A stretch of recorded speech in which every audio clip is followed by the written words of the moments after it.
Assalamualaikum warahmatullahi wabarakatuh. Bagaimana kabar kalian anak-anak? Sehat? Mudah-mudahan kita selalu mendapatkan perlindungan dari Allah Subhanahu wa Ta'ala. Amin ya rabbal alamin. Berjumpa kembali dengan Bu Almida dari MTS Wahid Rasim Surabaya. Bu Al akan mengajak kalian untuk belajar mata pelajaran sejarah kebudayaan Islam. Anak-anak, pada video pembelajaran kali ini kita akan membahas tentang ilmuwan Muslim Daulah Abbasiyah, yakni Jabir ibnu Hayyan sebagai ahli kimia. Anak-anak, sebelum kita mulai pembelajaran kali ini, marilah kita berdoa bersama-sama. Berdoa mulai. A'udzubillahi minasyaitonir rajim. Bismillahirrahmanirrahim. Raditu billahi rabban wa bil islam dinan wa bi Muhammadin nabiyyan wa rasulah. Rabbi zidni ilma warzuqni fahma waj'alni minas sholihin. Ayo belajar sejarah. Dengan belajar sejarah bisa memperluas pandangan kita terhadap dunia. Jadikan sejarah sebagai sumber inspirasi dan guru kehidupan. Oke anak-anak, kalian bisa menyaksikan video pembelajaran berikut ini.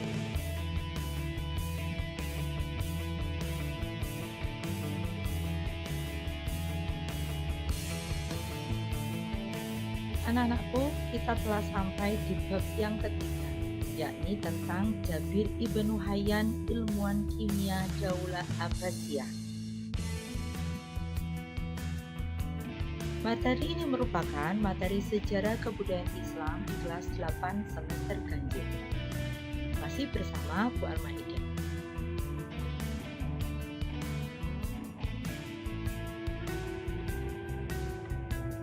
Anak-anak, ini adalah kompetensi dasar pembelajaran kita.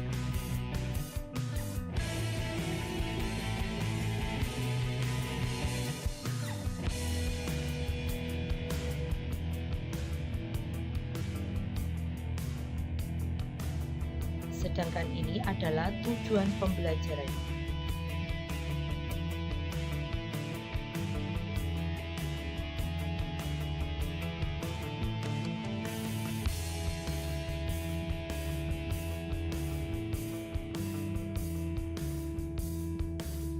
Anak-anakku, Jabir ibnu Hayyan merupakan salah satu ilmuwan Muslim dari Daulah Abbasiyah. Beliau merupakan ahli di bidang kimia. Di barat dikenal dengan nama Geber. Anak-anakku, Jabir ibnu Hayyan mendapatkan gelar sebagai Bapak Kimia Modern atau The Father of Modern Chemistry. Subhanallah, sungguh pencapaian yang luar biasa dari ilmuwan Muslim pada masa itu. Anak-anak, pastinya muncul berbagai macam pertanyaan. Bagaimanakah hal itu bisa terjadi? Siapakah Jabir ibnu Hayyan itu? Apa yang dilakukan Jabir ibnu Hayyan sehingga beliau mendapatkan predikat sebagai Bapak Kimia Modern? Untuk menjawab pertanyaan-pertanyaan tersebut, kalian bisa mengikuti tayangan video berikut ini.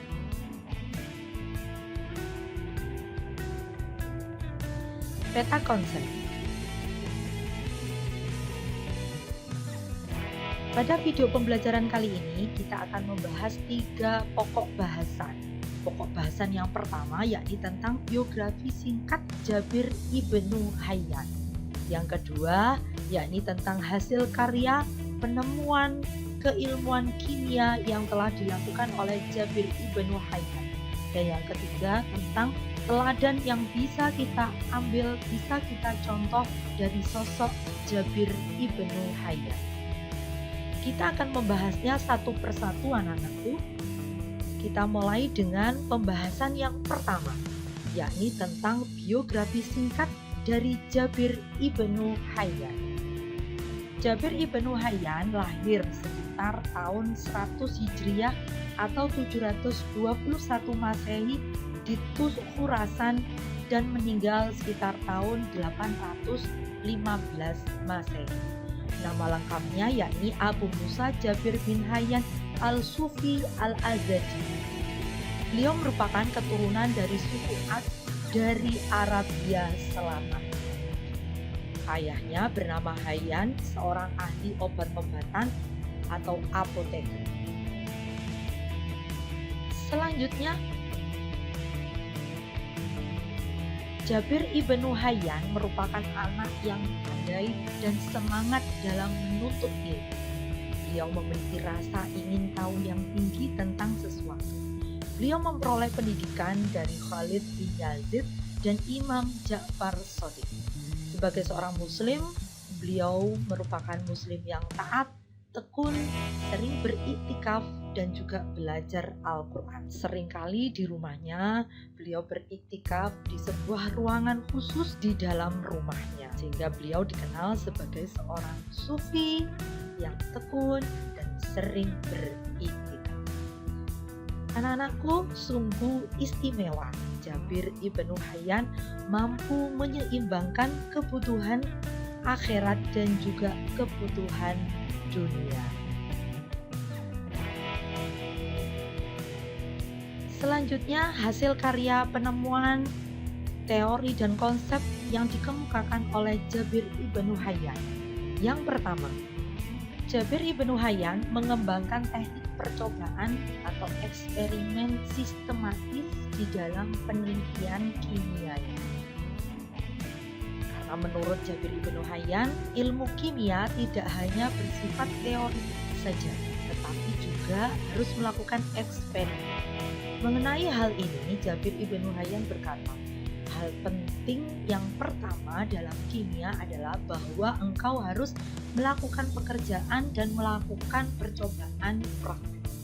Karena mereka yang tidak melakukan pekerjaan dan tidak membuat percobaan praktik tidak akan pernah mencapai ke tingkat yang paling akhir. Selanjutnya, beliau juga menyempurnakan proses-proses kimia seperti misalnya kristalisasi, distilasi, kalsinasi, sublimasi, dan penguapan.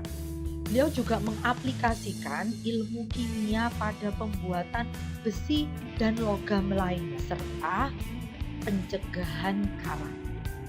Dia jugalah yang pertama mengaplikasikan penggunaan mangan dioksida pada pembuatan gelas kaca. Jabir ibnu Hayyan juga tentang jumlah zat itu berhubungan dengan reaksi kimia yang terjadi. Jumlah zat itu berhubungan dengan reaksi kimia yang terjadi.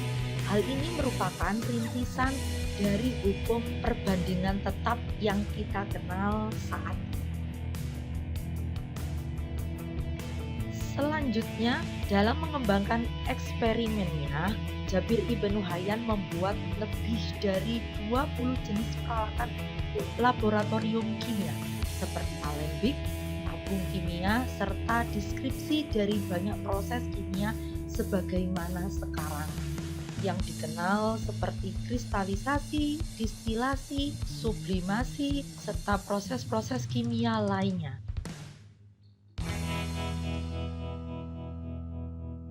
Jabir ibnu Hayyan juga mengklasifikasikan senyawa menjadi 3 kategori. Yang pertama yakni spirits, unsur-unsur yang dapat menguap seperti arsenik, air raksa, sulfur, amoniak, dan amonium klorida. Sedangkan yang kedua yakni metals atau logam, unsur-unsur seperti emas, perak, timah, besi, dan tembaga. Sedangkan yang ketiga adalah stone, yakni unsur yang dapat ditempa menjadi serbuk. Contohnya adalah batu.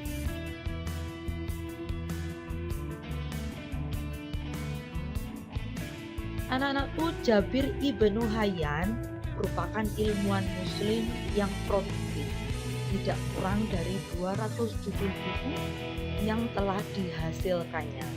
Karya-karyanya hingga kini masih tetap terpelihara dan tersimpan di berbagai perpustakaan nasional di beberapa negara, seperti di Museum Britania Inggris misalnya, didapati sebuah manuskrip karya Jabir yang berjudul Al-Khawas Al-Kabir atau Inti-inti yang besar. Sementara di Perpustakaan Nasional Paris, Prancis juga terdapat satu naskah karya Jabir Ibnu Hayyan dengan judul Al-Ahjar atau Batu-batu. Karya-karya Jabir kian banyak diakui oleh para ilmuwan barat. Hal ini terbukti dengan mulai banyaknya diterjemahkan karya-karyanya itu ke dalam bahasa Latin yang menjadi rujukan standar selama beberapa abad. Karya-karya Jabir menarik minat para ilmuwan barat untuk menelaah.